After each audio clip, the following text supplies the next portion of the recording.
Hello, everyone. Welcome to our segment, Consult Your Attorney with Dyer Immigration Law Group. My name is Cesar Ramirez, Immigration Attorney, and I am here with Bryce Robertson, Immigration Attorney, and we will be discussing a very important topic, which is TPS, or Temporary Protective Status. We're going to explore options for our clients who are being faced with a deadline, a termination date for this program. So welcome, Bryce. I wanted to start off by saying, what are people's options now that TPS is set to expire? That's a really great question, because we know that TPS is going to be expiring, specifically for Honduras, El Salvador, and Nicaragua fairly soon. In the case of Nicaragua and El Salvador in 2019, and for Honduras in 2020. So we want folks to be thinking about ways that they can continue to have either permanent residency or look at other options.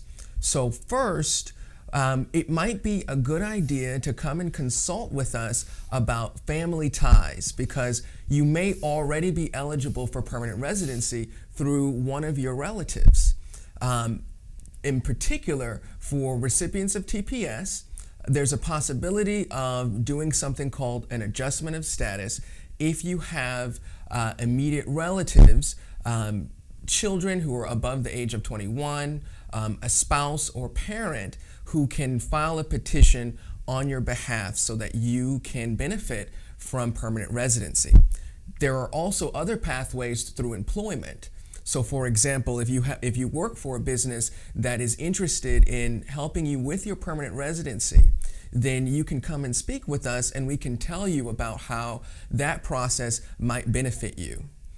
And ultimately, it will also be important for you to look at traveling while you have TPS, because traveling with a travel permit from USCIS will allow for you to protect certain benefits in the future, even if there aren't any options available now, but for changes in the law.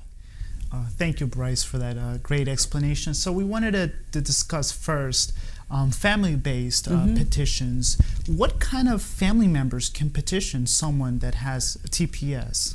That's a really great question. So in particular, we would be looking at your spouses, your children, and your parents first, since those options will definitely be available. But don't count out your brothers and your sisters, because they can also file petitions on your behalf, though the processes may be longer and there may be some roadblocks for those types of petitions. But in general, for someone who has TPS, if you have an immediate relative who is either a U.S. permanent resident or a U.S. citizen, those options might be available to you.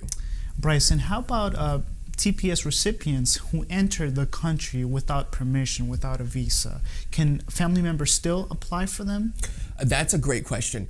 The truth is that although entering the United States without inspection can sometimes be a barrier, the benefit of TPS is that you have the opportunity to obtain a travel permit, and using your travel permit allows for you to have, in a sense, an umbrella when you leave the United States, and when you return to the U.S., your entry can benefit you and allow you to do a process for permanent residency, either through your immediate relatives, or if you're doing it through employment, then we would set up the process so that you can benefit from permanent residency while you are on your trip. There's a consular process. You would have an interview at an embassy abroad, and then return and have your permanent residency that way. Bryson, approximately how long would it take for you to obtain legal residency when a family member petitions you? Does that depend on what kind of family member, who is petitioning you? It always is something that will depend on who is petitioning for you, and it's oftentimes difficult to say exactly what the processing time will be.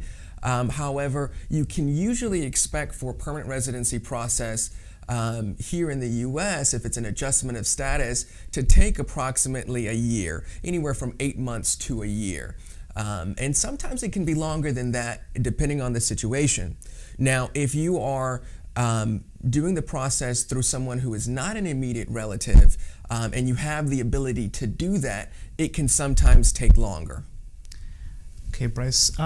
For people who do not have legal permanent resident family members or U.S. citizen family members, and they have an employer who is willing to help them and petition them, is there a possibility for TPS recipients to seek legal status through an employer?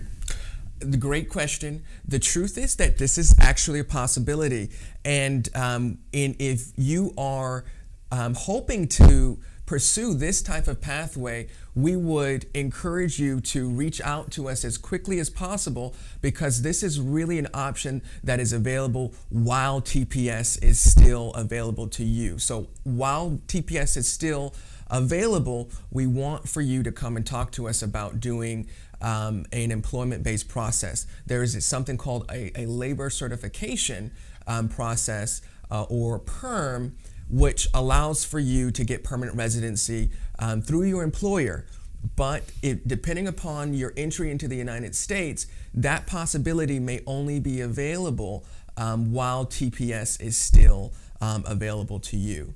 What we do is we ask you to travel with a work permit, with a travel permit at the end of this process, so that you can do your interview abroad in the consulate or embassy closest to where your home country is, and then return to the United States as a permanent resident.